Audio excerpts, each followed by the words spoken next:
baada ya mechi kati ya timu ya mara baada ya mechi kumalizika kati ya timu ya Kakelele na timu ya Muhulile, na hapa nimepata nafasi ya kuzungumza na wachezaji wa timu zote mbili kama ambavyo unakwenda kusikiliza. Ni makapteni kutoka timu zote mbili. Tunaanza na kapteni wa timu ya Kakelele, anakwenda kueleza kile ambacho amekiona katika mchezo wa leo na ni nini mategemeo yake katika mchezo ambao bila shaka uko mbele yao. Karibu tukusikilize kapteni. Asante. Kwanza naitwa Enoch Emmanuel Muhoza, kapteni wa timu ya Kakelele. Kwanza nashukuru wachezaji wenzangu timu ya Muhulile pamoja na wachezaji wa timu yangu.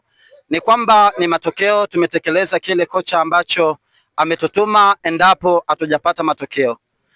Lakini naahidi kati ya mashabiki wote Wankwenda wote na waahidi kwamba tunapoondoka hapa tunaenda kujipanga kwa timu ijayo mbeleni. Pengine kwa mtu ambaye ametazama mechi yenu ya leo, labda unaweza kumwambia nini? Kwa sababu mechi ya kwanza mlipoteza dhidi ya Nyarutuntu kama sikosei, lakini pia mechi ya leo mmepata matokeo ya 1-1. Labda ni nini ambacho kinaendelea katika timu yenu, kwa sababu limekuwa ni limbi kubwa, hamjapata matokeo na wakati huo mna matumaini ya kusonga mbele. Mweleze yule ambaye anakutazama na kusikiliza nini ambacho mnategemea kupata. Mimi nimwambie mshabiki kwamba ni jinsi gani ametizama kwamba tumewini mpira dakika kama sio 60 basi ni 65.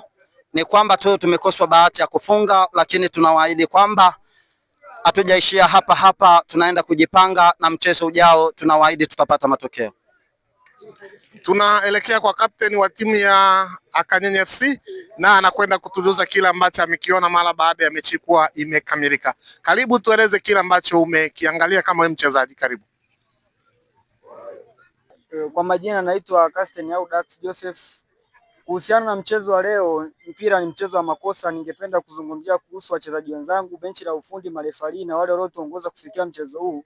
Mimi naambia tusikate tamaa kwa sababu kuna game ijayo na hii ni game ya kwanza. Game ya kwanza tumeingia, tumetoa sare, basi tunaenda kujipanga upya, subiria game ijayo tuweze kupata matokeo kwa ajili ya kijiji chetu na tuweze kusonga mbele. Ya kwangu ni hayo.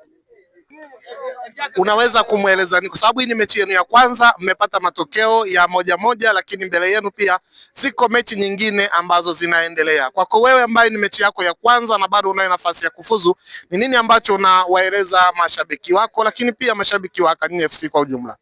Tutawaletea ushindi kwa game ijayo ili tuweze kufikia mafanikio yetu na malengo tuliyoweka kwa ajili ya timu yetu.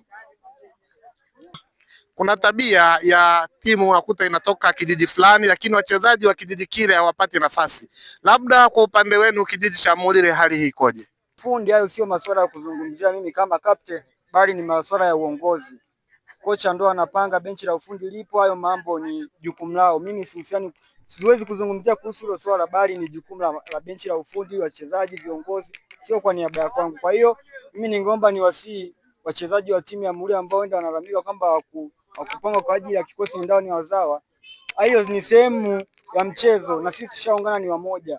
Wote walioko uwanjani walikuwa ni kwa ajili ya kuitafutia matokeo timu yetu ya Muhulile, kilichopatikana na hicho. Kwa hiyo tujaribu kwenda nacho, kubaliane na hali. Okay, sawa. Pembeni yangu hapa ni na mshabiki wa timu ya Kakelele FC bila shaka ambayo imepata matokeo ya 1-1 dhidi ya timu ya Akanyenye FC, naye anayo machache ya kueleza kama ambavyo unaendelea kutazama na kusikiliza Aletius Dio Crest TV. Karibu. Sisi kwa kweli tunavyoangalia mchezo inakuwa mzuri. Masuala ya kumigongano pembeni wamenunua hayo tuache, bali tugongane na hali yetu ilivyo uwanjani. Mpira ni mizuri, tunaendesha vizuri. Sisi washabiki tunapendezewa sana na wale makamisa wote wanaendeleza na michezo. Kwa kweli mambo ni mazuri, sio mabaya. Hii ni timu yetu ya Katunzi Cup ni nzuri sana, inatupa vipaji vingi hapa, tunanyofua vipaji sisi kama watu tunaoangalia. Asante sana mtangazaji. Nimekuuliza swali moja, pengine wewe ni mshabiki wa timu ya Kakelele, lakini kama ambavyo unaona mwenendo wa timu yako sio mzuri, ni nini ambacho ungependa kuwaeleza mashabiki wako, wasikilizaji na watazamaji ambao wanaendelea kutufuatilia kwa sasa? Ni mechi ya pili, hamjapata matokeo mazuri sana. Karibu. Kakelele tunajipanga tu taratibu, mambo yatakuwa mazuri. Tutatafuta pointi 3 ziwe 4 ndio tutaingia ulingoni tu. Robo finali na nusu finali tutaingia tu. Hayo ni mambo ya mchezo tu.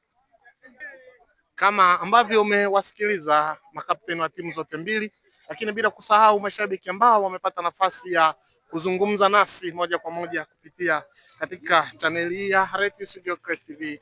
Nikuage niseme asanteni sana kwa kuendelea kutazama haya ambayo tulikuwa tuna yajadili kutoka katika uwanja wa nyumba ya vijana, na hii ni katika kata ya Nkwenda na hii ni wilaya ya Kyerwa. Mimi mwenzako ni Red Studio Crest TV. Usisahau kusubscribe, kushare na kucomment mahali popote pale ulipo. Asanteni kwa kuwa mtazamaji wetu mzuri.